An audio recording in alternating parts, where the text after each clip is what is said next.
You're right, you are never working with me again. Back about 7 years ago, I was promoted to office manager of a small construction company. I inherited a very messy role. The previous office manager was disorganized and technologically disadvantaged. When I came into the role, I was brand new to the type of work, but I have always been very detail-oriented. I didn't understand the vendor or inventory process, so I immediately began to log everything I could so I would be able to make reports/understand it all.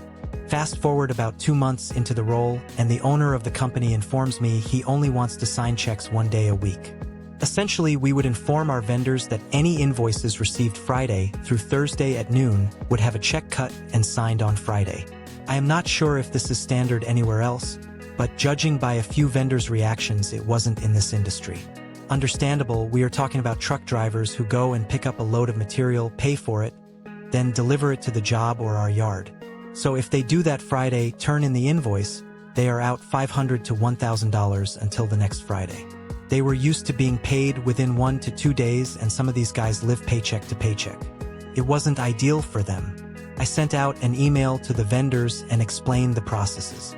While not all of them were happy, no one had too much of an issue with it. I gave them, I think, like 2 weeks of notice before the policy would begin. Plus, we had worked with all of them for years. They knew we were good for the money. Then there was this one vendor. He stated it was going to be a headache. I apologized, explained this was the new policy and we couldn't adjust. He accepted it, I thought, and we moved on. 3 or 4 weeks later, he calls me in a hissy fit because he needs his check now. I apologized, explained to him that his check was going to be signed the next day. This was a Thursday, as per our policy, and told him my hands were tied. He hung up on me and called my coworker, project manager. He was screaming into the phone, which, since we were in the same tiny office, meant I heard every word. It ended with, "I won't work with that B/*TCH from here on out. I will only talk with you." Oh really? That is how it is? Well, here is the thing. Like I said, I am pretty detail-oriented. The product he delivered to our yard was consistently off. My system would say we have 100 yards of it, but my super would be asking for 3 more loads, 45 yards each, because the back had roughly 10 yards left. I had brought up the issue with the owner and super. We had established a new protocol that our personal crew truck drivers needed to fill out papers every day to show what they were taking to projects. I was keeping track of every yard, and sure, there should have been some loss, but 100 yards?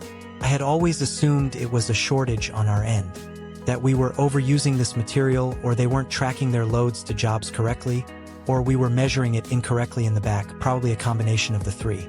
After being called a B/*TCH though, I called one of my vendors who delivered a different material and asked him if he could deliver this material. I told him how much we got, 45 yards a truck, usually 3 truckloads every other week, for blank cost, and he was bewildered. He goes, "How is that guy matching that cost?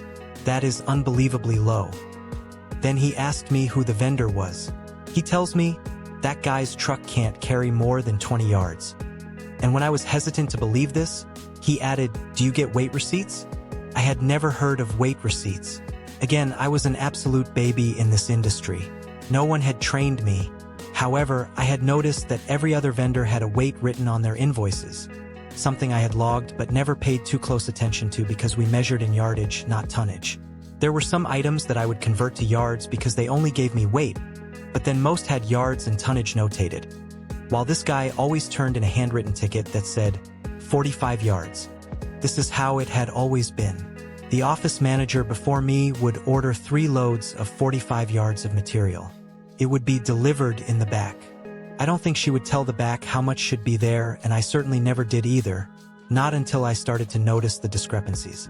Not until I started creating processes to fix the discrepancies. Favorite vendor goes on to say, "Hey, I know the yard he picks up from. I pick up different material there and am friendly with them. They should have copies of the receipts. I am going to try to get them for you." He asked what day our last delivery was. I give him the details. Despite liking this vendor, I was pretty skeptical. Surely he just wants my business and wants me to pay more. Still, I couldn't lie and say I wasn't curious if what he was saying was right. That day, he texts me some photos of the receipts. Sure enough, that vendor's name is on them. The date matches. The driver's name matches? I hadn't shared that. The timestamps even matched from how long the drive from this yard to our yard was / when he arrived according to my cameras. So, he was picking up only 20 yards of the material each time. He was overcharging us 75 yards each time we ordered / paid. Which is how he was giving us such a deal. It turns out the owner had demanded previous office manager negotiate this deal. I dug up all our past dealings with him. Unfortunately, previous office manager had not kept receipts, so I only had past checks in our system to go off of. We had worked with this guy for years. Potentially it was tens of thousands of dollars in theft. But without receipts / weight receipts, there wasn't much we could do except not work with him anymore. I asked favorite vendor for his price. I checked around with other vendors, found it to be a decent price. Started to order from him from there on out. So yeah, that guy never worked with that be / *TCH again. He got what he wanted. He reached out to coworker a few times when we stopped ordering. Coworker told him each time talk to office manager. He called me once, but I didn't answer. He had said he never wanted to talk to me again either, so he got his wish. I am no longer the office manager, thank God. I hated that role and rejoiced the day I was able to hire someone else for it. The current office manager still cuts checks on Fridays only. I was able to sit her down and give her a lot more information / training than I received. We now work with far more established companies that have 30-day policies and credit. This is more due to development in our area making bigger companies available to us. Favorite vendor actually sold his company to one of those bigger companies, which is sad but business.